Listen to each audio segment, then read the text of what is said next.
Yo, E7 fam, back to talk about the September 27th balance adjustment preview. That one obviously was just shown earlier this morning over on Stove. I'm really excited to talk about this one. I don't know how you guys personally feel about it. You guys can let me know down in the comments below, but I think this is a really good balance patch, which is in stark contrast to some of the ones that we've gotten recently, which have kind of felt like duds, like maybe there's like one or two good things in them. This one feels like it's chock full of like really exciting and good changes, so let's just jump into it and actually talk about them. So today we're going to be talking about Martial Artist Ken, Twisted Eidolon Kairon, Biho, Elegos, Moon Bunny Dominion, Crescent Moon Rin, Inferno Kawazu, and Shadow Knight Phyllis, or Phyllis, depending on how you're supposed to actually pronounce that. I've always said Phyllis. So, let's jump into the big one first, Martial Artist Ken. So, Ken's two biggest issues are he's essentially someone who doesn't have a lot of survivability because he's an attack damage scaler in a health scaling bruiser's world. So he ends up needing to dedicate a lot of his stats to like crit damage and attack to be able to do his job. And as a result, he's like got a pretty middling bulk stat line of like maybe like 1300 defense, 14 KHP, maybe like 15 and 15 at the top end. And that's not exactly great because he can just get one shot. And if he's not going to get one shot, he's very low tempo because he's not very fast. And as a result, people just ignore him and then kill him last. So he either just gets killed immediately or he just gets ignored. And that kind of feels really, really bad. He's not been in a great place, in my opinion, for a very long time. So the changes to this guy are pretty good. Number one, here on the S1, instead of having attack down at 75% rate, it's now 100% chance to provoke for one turn. So now he could force you to attack him, which is kind of big because that'll trigger his S2 passive. Soul Burn here increases damage dealt. Also very, very good. Having increased damage across the board on this character's kit means we don't need to dedicate as much to attack and crit damage. We can just focus on defense and health. Kind of like how we've kind of changed our opinions as a community on Senya. In the past, it was like mid-bulk 6k attack. Now it's lower attack at around like 44 to 4,500. Much higher bulk so that way we could kind of survive and kind of provoke, lock the team, and just kind of play more of a utility carry role. I feel very much the same way about Ken with his changes, especially here after we talk about Dragon Flame. At the start of battle, grants Vigor for 3 turns, so that's going to give you a massive amount of free stats to, again, dedicate to bulk, and also, you know, you get the defense built into the Vigor here, which is super, super good. When an ally, except for the caster, suffers a critical hit, he counterattacks, not just his special Dragon Flame counterattack, base counterattack with knockout, which means he provokes you. So if you hit anyone other than him, he will provoke you. So next time you must attack him, which is really, really insane. And when the caster suffers a critical hit, he counterattacks with Dragon Flame. Dragon Flame has decreased damage now, but penetrates the target's defense by 40%, which overall means it's going to hit quite a bit harder. So he has like this very Senya-esque vibe. We already mentioned Senya, but essentially he says at the start of the fight, if you hit one of my allies, I'm provoking you. If you hit me, you're going to take a ton of damage. So now you can't really ignore Ken. That is super, super powerful in my opinion. And then finally, the coming of Azura, his S3, damage dealt increase, which again means you don't have to build as much attack. You don't have to build as much critical hit damage. I think Ken's changes are exceptional. I think this character went from being meme tier to a very real counter pick for us standard turn 2 players. If you're somebody who is a slower player in World Arena, I think Martial Artist Ken is no longer a meme. He's actually quite good. In my opinion, he feels, again, very Senya-esque. If you're playing into Cleave, if you have issues with Cleave, he's going to be pretty good depending on your opponent's opener, right? Like, Peyra is a very popular one because she enables Commander Pavel, so she'll S2 with Punishing Blades. You'll get to counter. You'll get to provoke her on said counter, and then when she takes an extra turn, instead of giving her team attack buff and then also the escort buff, you'll just get to hit her with Dragon Flame and kill her outright. So he has a lot of applications against very fast teams and also very AoE centric teams. So I think this one's really, really good. Oh, I should also point out before we jump on here, a successful attack always results in a critical hit. I see you with the Navy Captain Landy counters out there, Smogate. Honestly, a lot of the characters we're going to talk about in this patch are kind of aimed at making sure that we have tools as a player base to contain that character. Next up is Twisted Eidolon Charon, a character I famously have said that I don't particularly like on the World's End podcast, so I'm going to keep this one short. I've always felt this character needed a rework because I personally think this character is either always going to be too weak or too strong. Is that necessarily going to be the case? I don't really know. I'm just not a huge fan of the character's kit, and he's also the dreaded Scorpio Thief, which I think is the worst stat line in all of Epic 7. So now, his passive here, Wandering Eidolon, instead of your opponent needing a buff and ending their turn, it's just now at the end of anybody's turn. He gets 10 Fighting Spirit, and at 100 Fighting Spirit, instead of getting the Enrage buff, he still gets the 50% CR push, but that CR push can now only be activated once every 3 turns. So the Enrage, which is basically like a placeholder for the activation condition on Sword of Requiem, that's gone now, and then he just gains Fighting Spirit at the end of each turn, just like outright. And then we have Sword of Requiem here.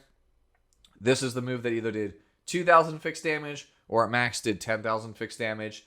Now it's kind of just like you use it whenever you want, and based on the Fighting Spirit, you get some amount of damage. Presumably, like if you have 60% Fighting Spirit, you get 6,000 true damage. That's probably how it works.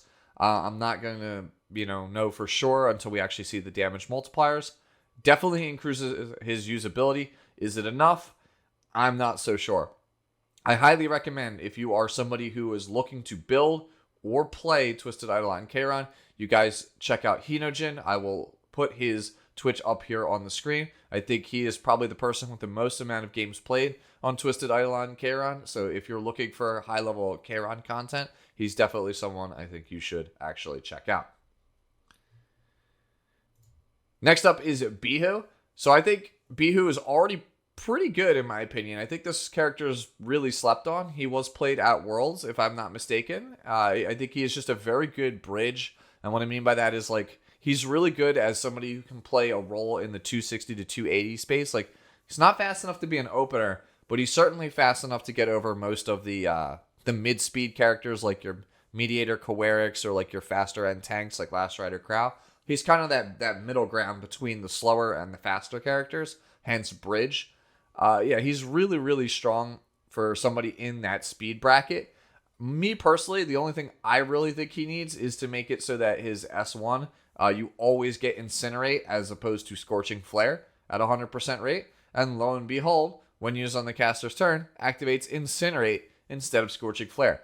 This is super good because since it's a unique animation S1, it cannot trigger a dual attack.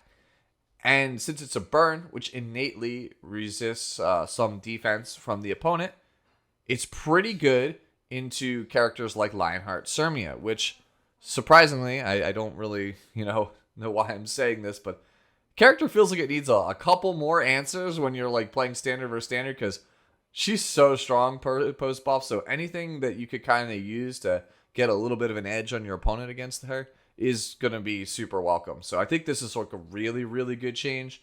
And then obviously since the old Soulburn was you get Incinerate, the new Soulburn being skill cooldown is decreased by 2 turns is a welcome addition because now you could use Symphony of Radiance every 2 turns. Really, really good character in my opinion. Maybe if I have enough speed gear laying around, I'll actually decide to build him. That's kind of the only reason I haven't played him up until this point is I just simply don't have a lot of speed gear. Next up is Elegos, a character I truly believed in when he came out. The problem with Elegos is that his stats are just too demanding for most of the player base to actually take advantage of. And the ones that can, they're kind of better off most of the time playing Ran or Peyra when you think about it. So he needs a way to differentiate himself from other openers as well.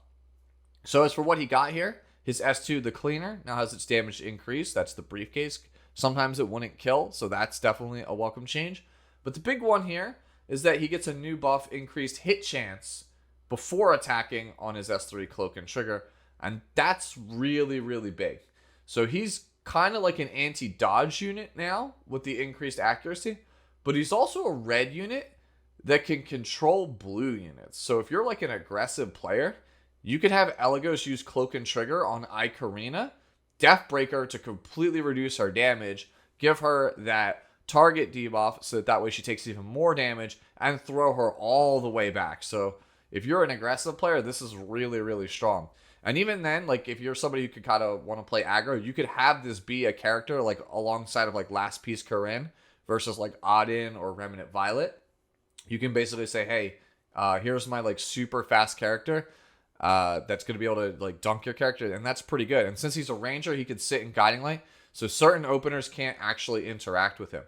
So I think a really powerful like line would be to have Elegos under Guiding Light and like Zio, for example. And that puts like a lot of pressure on certain drafts, especially if they're slower. I think that with this change, we will see Elegos play a decent chunk by a lot of faster players, and even just as like a pocket pick for people who are more of a flex player. I really like the change to this because I think this character is super cool. Japanese voice actor is literally god tier. So yeah, just really, really awesome to see this set of changes. Next, we have Moon Bunny Dominio. This is a character I think probably needed like a rework because the way she is now, the S2, whenever your opponent takes an extra turn, it gives your whole team a barrier. That's kind of bad, right? Because what ends up happening is after you use Conquer S3, the Moon Bunny gets barriers, then you just bring your DJB or your Operator Cigarette and say, thanks for the free cleave, nerd. So yeah, this character really wasn't it. Doesn't really curb the use of extra turns at all. And then also, it's a 4-star, so it has Garbo stats compared to the 5 stars. So that's also a big knock against it. So as for what we got here, we now have 15% extra chance to sleep on the S1, which is fine. The flow control change here is actually pretty good. Effect resistance increases by 30% instead of 20%, helps building her be a little bit easier. Doesn't really solve our bulk issues, but otherwise it's fine. At the start of an enemy's extra turn, dispels all debuffs from allies and grants skill nullifier once, which is a significantly better change. So you get rid of the attack down from Conquer, and you get the skill nullifier, and you don't have to worry about getting cleaved, like I said, by DJB or OPSIC. So I think that's super good. And then you obviously still get the immunity so that they can't be provoked by the S2 cover on Conquer. So this is definitely a good change. Is it enough to make her be a counter in World Arena for Conquer? Probably not at high levels, because anytime we feel like we have an answer, the people who play Conquer just come up with the answer to the answer, right? For, Lulucar, for example, Ocean Breeze Luluca, people just went, okay, well, here's a Lionheart and here's an Inferno Kawazu. If you summon the car to stop my my Conquer, you're just going to end up taking a ton of damage, possibly losing the game. This one, because it requires your opponent to actually, do the model walk, take the extra turn for Conquer, it can be played around much in the same way that like Benny Mara can, so that's obviously not really good. Really good, I think, probably for Arena and Guild Wars, though. I do think this is a better change. I just don't know if it's enough to save her and make her be really good in World Arena. The barrier that was taken from Flow Control is now on Divination, the S3. So, they basically just shifted it to a, something that you can control. So that way you don't, again, just get dunked by barrier inversion or Operator Cigarette. Next up is Crescent Moon Rin, who suffers from a lot of the same problems that Elegos does. Really demanding stat line. Doesn't really have a way to differentiate herself too much from other openers like Ran or Pera. That said, the character is still clutch. If you watched Valkyrie Divine Shadows Rush Hour Royale, then you know that late input used this character to win that entire draft mode tournament with some pretty clutch plays from Crescent Moon Rin. So she's really just, again, looking for that identity, because when you look at other openers, Ran and Pera are just proven characters that enable a lot of strategies. So looking at the S1, we no longer have the random variance on Heckle, which is good, because in competitive games, you don't really want too much variance unless it's just backbreaking, like a character like Navy Captain Landy, for example. So having Heckle be a 40% chance to stun brings her in line with other characters like Maid Chloe, or even like Pera, for example. And then the Soulburn here to increase the effect chance to 100%. Again, gives off those big Pera vibes. And she's not too much slower, by the way, than Pera. So she's like 126, so pretty fast character. Very easy to get to like 130 speed plus. Eye Catcher here, the S2. Attacks the enemy with a lavish dance and steals 2 buffs, granting their effects to all eyes before stunning the target for 2 turns. Before, it used to be the stun, right? And then you steal the 2 buffs, right? So they've kind of reversed the order to make it a little bit easier to actually use here. And then we have Curtain Call, which is the S3. Instead of giving immunity for 2 turns, it now gives increased critical hit damage for all allies for 2 turns, and a critical hit on this thing will grant an extra turn.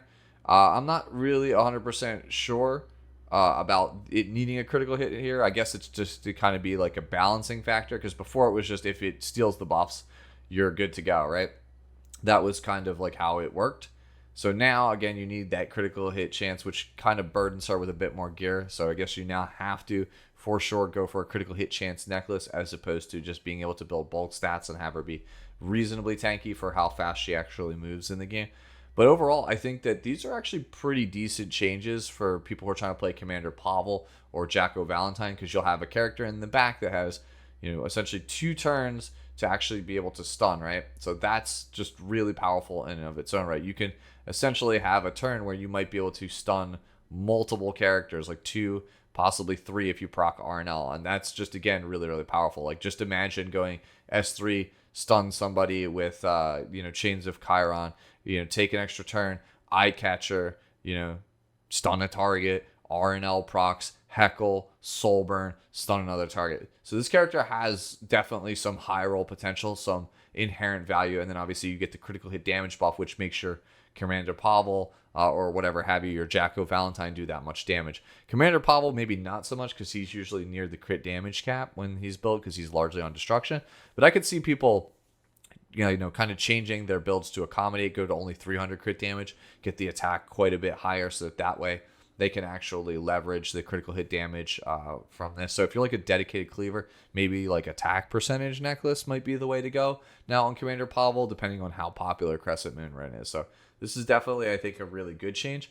Not 100% sure that we'll see her on ladder, but I think, again, for those dedicated cleave or like aggro flex players, this might be a pretty good pickup as well. Next up is here our boy Inferno Kawazu. So my only complaint with Inferno Kawazu is that it's kind of hard to get Vigor, and when you get Vigor, sometimes Flames of Destruction doesn't actually kill. It doesn't do like enough damage. Like if you're against Proof Sermia and they have Mitt, maybe it survives to like 10% health, and that's really frustrating, because like you had to like pick your moment. Everything had to go exactly right. This character has no value until like you get that Vigor and you go for that one Common Rider kick, and if it doesn't work out, then the character is just a total bust. So I think that having extra damage on Flames of Destruction would be pretty nice, and lo and behold, as you can see on your screen, detonation damage dealt increased. So yes, they answered my prayers. Flames of Destruction will do more damage, which is super good. And then the S2 passive, Malicus's Power, gives you an extra 5% combat readiness, which is not going to break the bank, but maybe it'll help you edge out a couple games here or there. So it's exactly the usability buffs that this character actually needed. And then finally, to round out the video, we have Shadow Knight Phyllis. So for PvP, she needs something to distinguish herself from other characters like Last Rider Crow or Arwell. As for Guild Wars, where she's primarily used, anything small to help increase the usability is fine. So as for what we actually got, Health Rune now gives you 5% health more at the start of the turn, as opposed to 3%. And then the Unity Rune now includes herself, because previously it was when an ally, except for the caster, is attacked by a counterattack, dual attack, or extra attack, has a 100% chance to decrease the damage suffered by 30%. Now it's when an ally is attacked, so that includes Phyllis herself, so obviously a good change. Character's already probably like the best knight in the game for Guild War offense. It's between like her and Crow, in my opinion. So this is definitely, just helping her lean more into her defined niche in the game where most people are actually using her. And I'm all for it, because obviously she's going to survive a bit longer. And famously, she's not exactly the most durable, at least as far as HP goes. She can get some pretty impressive defense, but getting that HP total up there feels really hard for Shadow Knight Phyllis. Again, overall, I think this is a really, really strong patch. And I'm curious to know what you all think. So let me know down in the comments below. I will be doing another Epic 7 World Championship 2023 watch party this weekend, so hopefully you'll come over and visit me on my Twitch channel. I'll link that down in this video's description. As always, enjoy the rest of your day, the rest of your week, and I'll catch you in the next one. Bye-bye now.